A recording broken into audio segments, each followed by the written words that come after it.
नमस्कार। जैसा कि आप सबको पता है कि हम यहाँ पे इकट्ठे हुए हैं एनपीएससी के सभी कर्मचारी अपनी अल्टीमेट मांग लेकर, जो कि हमारी अल्टीमेट गोल है ओपीएस।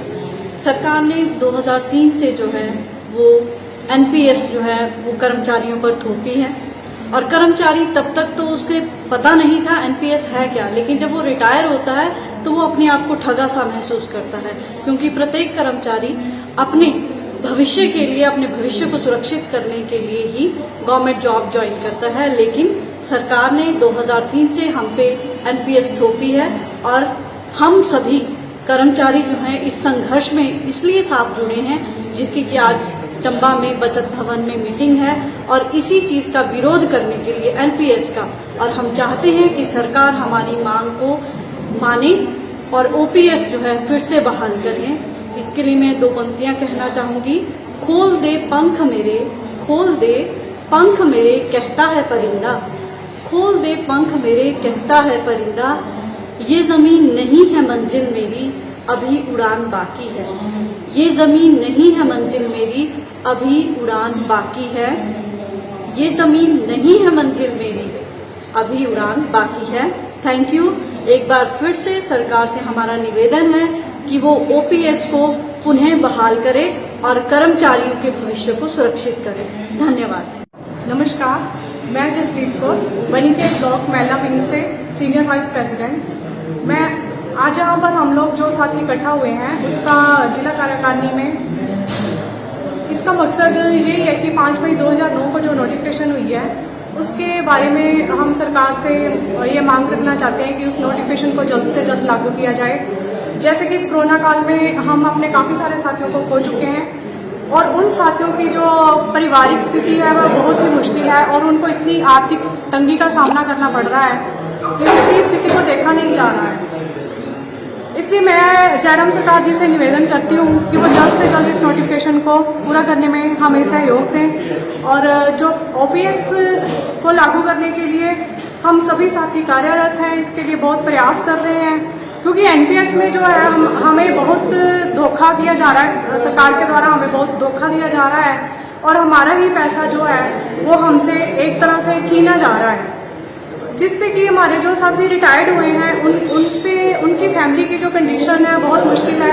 उन लोगों को जो है अपनी चिकित्सा के लिए, अपना भरण पोषण करने के लिए, अपने परिवार के लिए बहुत मुश्किल से उनका जो गुजारा चल रहा है और उनको इस उम्र में वो अपने बुढ़ापे की उम्र में भी कुछ ना कुछ मजदूरी करने तक के लिए जो है वो लोग मजबूर हो चुके हैं। तो मेरा ये जयराम सरकार जी से ये निवेदन रहेगा कि वो जल्द से जल्द हमारी ओपीएस को बहाल करें और जो 5 मई 2009 की नोटिफिकेशन है उसे तुरंत लागू करने में हमें सहयोग करें। धन्यवाद। जय भारत। हो जाएगा, लेकिन कल का क्या? कोई भी कर्मचारी सरकारी जॉब में क्यों आना चाहता है, गवर्नमेंट जॉब क्यों ऑप्ट करता है वो? ताकि उसका जो भविष्य है वो सुरक्षित रहे। अदरवाइज प्राइवेट में फाइनेंशियली अगर हम बात करें तो शायद वहां पे ज्यादा बेनिफिट है, फाइनेंशियल मैटर की बात करें, but that is for the present. But about the future, क्योंकि 30 साल की उम्र में आप कुछ भी तिकड़म कर सकते हैं, लेकिन 60 साल की उम्र में आपसे वो तिकड़म नहीं किए जाएंगे। इसलिए इस एनपीएस रूपी रोग से लड़ना बहुत जरूरी है और आज अगर हम लड़ना शुरू करेंगे तो ये मत मानिए कि आज ये लड़ाई जीती जाएगी। इसके लिए बहुत लंबा संघर्ष लगेगा और हर एक सदस्य जो है वो इसके लिए इम्पोर्टेंट है। महिलाएं खासकर अपनी जो आपका काम है उसको कमतर मत आंकिए। आप क्यों कमा रहे हैं? अगर आपकी इतना कुछ वैल्यू नहीं रखती आपका कमाना तो आप कमाइए भी मत, कमाना छोड़ दीजिए अगर आप दूसरों पे ही डिपेंडेंट है तो।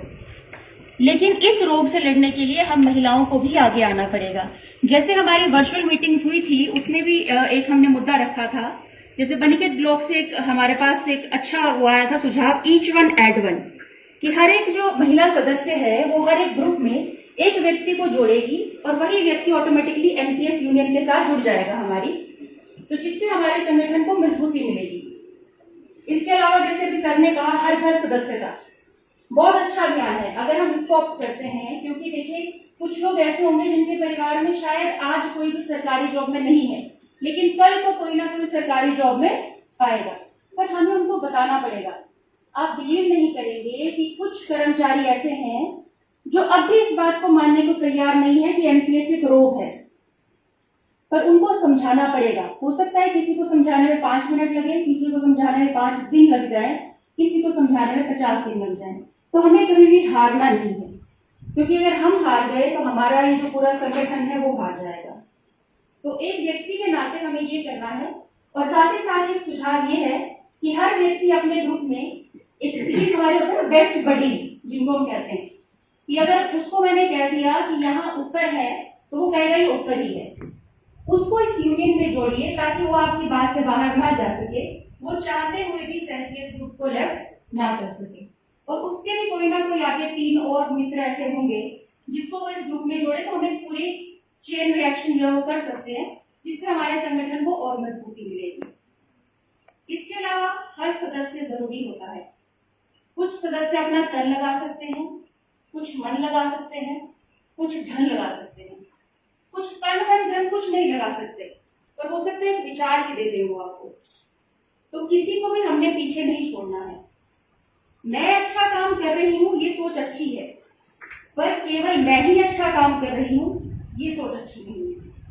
मैं अच्छा काम कर रही हूँ, अच्छा है, पर अगर कोई और अच्छा काम कर रहा है तो उसे भी हमें अप्रिशिएट करना पड़ेगा, क्योंकि इससे सामने वाले को लगता है कि मेरा काम अच्छा है तो वो उसको ज्यादा पब्लिसाइज करेगा। अगर उसको लगेगा कि उसका काम अच्छा नहीं है तो वो उसकी पब्लिसिटी नहीं करेगा। तो पब्लिसाइज करना भी हमारी यूनियन के लिए आज की डेट में बहुत जरूरी है, ताकि लोगों को इस एनपीएस रूपी रोग के बारे में पता चल सके। इसके अलावा एनपीएस लागू करने वाला पहला राज्य हिमाचल प्रदेश बना था। न्यू एजुकेशन पॉलिसी लागू करने वाला पहला राज्य हिमाचल प्रदेश बन गया है, और हमारी एनपीएससीए के सदस्यों के रूप में यही इच्छा शक्ति रहनी चाहिए कि ओपीएस बहाल करने वाला भी पहला राज्य हिमाचल प्रदेश ही बने। इसके अलावा सर ने प्राइवेटाइजेशन की बात की, तो मैं भी पर्सनली ये मानती हूँ कि privatisation is not a healthy thing. अभी अगर हम कोरोना की बात करें, उसका एक एग्जाम्पल लेते हैं। मान लीजिए आपको कोरोना, खुदा ना खास्ता, ईश्वर ना करे किसी दुश्मन को भी हो, लेकिन अगर हो जाता है और आपको इलाज के लिए किसी प्राइवेट हॉस्पिटल में जाना पड़ता है, तो आप आइडिया एस्टिमेट लगा सकते हैं कितना खर्चा होगा उसमें। मिनिमम आप 5 से 10 लाख रुपए मान के चलिए, क्योंकि एक रूम का किराया है वो आपसे 5 से 10 हजार रुपए एक दिन का चार्ज करेंगे। वैक्सीनेशन बाकी चीजें तो अलग हैं। तो इसलिए गवर्नमेंट की जो अंडरटेकिंग्स होती हैं, जिनको हम पब्लिक सेक्टर कहते हैं, वो क्यों जरूरी है? क्योंकि उसमें एक सिक्योरिटी होती है। मुझे पता है कि मैं गवर्नमेंट हॉस्पिटल जाऊंगी तो एक सिक्योरिटी, फाइनेंशियल सिक्योरिटी भी है उसमें, और मुझे सर्विसेज अच्छी मिलेंगी। मिलती है नहीं मिलती है वो बात की बात है। तो हमें प्राइवेटाइजेशन का भी बहिष्कार आज से ही शुरू करना चाहिए। ये नहीं है कि जब एलआईसी भी प्राइवेटाइज हो गई, रेलवेज भी प्राइवेटाइज हो गया, उसके बाद हम उसके ऊपर शुरू करें काम, तब मुश्किल होगा काम। तो अगर आज से ही हम लोगों को इसके बारे में जागरूक कर सके तो मुझे लगता है हमारी यूनियन की तरफ से काफी अच्छा स्टेप रहेगा। इसके अलावा यहाँ बहुत से कुछ उम्र में बड़े लोग हैं, कुछ ओहदे में बड़े लोग हैं। अगर मुझसे कुछ गलती हुई हो तो मुझे माफ कीजिएगा, और सब बड़े अपना आशीर्वाद दें ताकि हम इस लड़ाई को जल्द से जल्द जीत सके। और सभी संगठनों का सहयोग हमें मिल रहा है।